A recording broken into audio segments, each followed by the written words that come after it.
70 80 हज़ार की लीड से जीत रहे थे।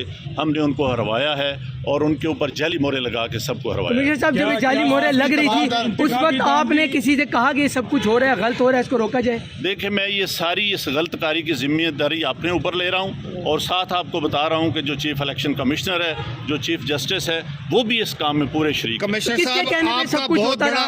ये इतना सब कुछ हुआ, आखिर किसके कहने पे होता रहा? आप क्यों प्रेशर में थे? किसने ऐसा किया? मेरे ऊपर कोई दबाव नहीं है। मेरे बाप दादा भी अंग्रेज़ों के खिलाफ और सिखों के खिलाफ जंगें करते रहे हैं, लड़ते रहे हैं ये मुल्क बनाने के लिए।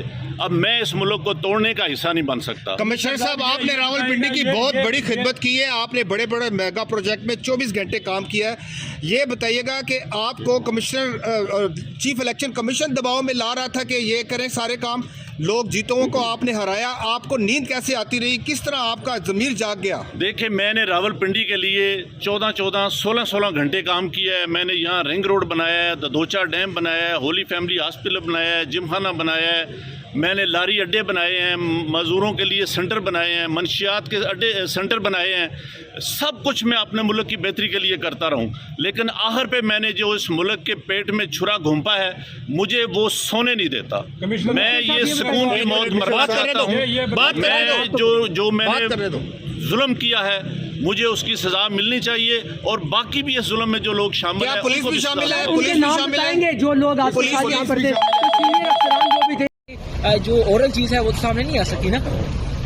देखिए, फौज ने इलेक्शन बिल्कुल ठीक करवाए हैं। जो फॉर्म 45 है वो आज भी पूरा है। दोबारा इलेक्शन कराने की भी जरूरत नहीं, सिर्फ फॉर्म 45 इकट्ठे कर लें, उसके ऊपर सारे रिजल्ट क्लियर हो जाएंगे।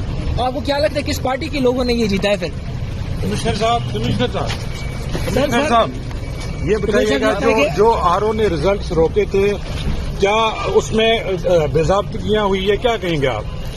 बिल्कुल, बेज़ाब्तियां तो छोटा लफ्ज है। जो यहाँ पे हुआ है कि जो लोग आज़ाद उम्मीदवार 70 80 हज़ार की लीड से जीत रहे थे, हमने उनको हरवाया है और उनके ऊपर जाली मोहरे लगा के सबको हरवाया। कमिश्नर साहब, जब जाली मोहरे लग रही थी उस वक्त आपने किसी से कहा कि सब कुछ हो रहा है, गलत हो रहा है, इसको रोका जाए? देखिए, मैं ये सारी इस गलतकारी की जिम्मेदारी अपने ऊपर ले रहा हूँ और साथ आपको बता रहा हूँ कि जो चीफ इलेक्शन कमिश्नर है, जो चीफ जस्टिस है, वो भी इस काम में पूरे शरीक। किसके कहने पे सब कुछ होता रहा?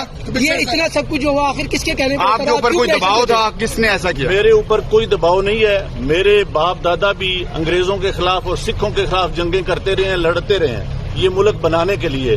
अब मैं इस मुल्क को तोड़ने का हिस्सा नहीं बन सकता। कमिश्नर साहब, आपने रावलपिंडी की बहुत बड़ी खिदमत की है। आपने बड़े बड़े मेगा प्रोजेक्ट में 24 घंटे काम किया है। ये बताइएगा कि आपको कमिश्नर चीफ इलेक्शन कमीशन दबाव में ला रहा था कि ये करें सारे काम, लोग जीतों को आपने हराया, आपको नींद कैसे आती रही? किस तरह आपका ज़मीर जाग गया? देखिए, मैंने रावलपिंडी के लिए 14 16 घंटे काम किया है। मैंने यहाँ रिंग रोड बनाया है, ददोचा डैम बनाया है, होली फैमिली हॉस्पिटल बनाया है, जिमखाना बनाया है, मैंने लारी अड्डे बनाए हैं, मजदूरों के लिए सेंटर बनाए हैं, मंशियात के अड्डे सेंटर बनाए हैं। सब कुछ मैं अपने मुल्क की बेहतरी के लिए करता रहूं, लेकिन आखिर पे मैंने जो इस मुल्क के पेट में छुरा घूंपा है, मुझे वो सोने नहीं देता। कमिश्नर साहब,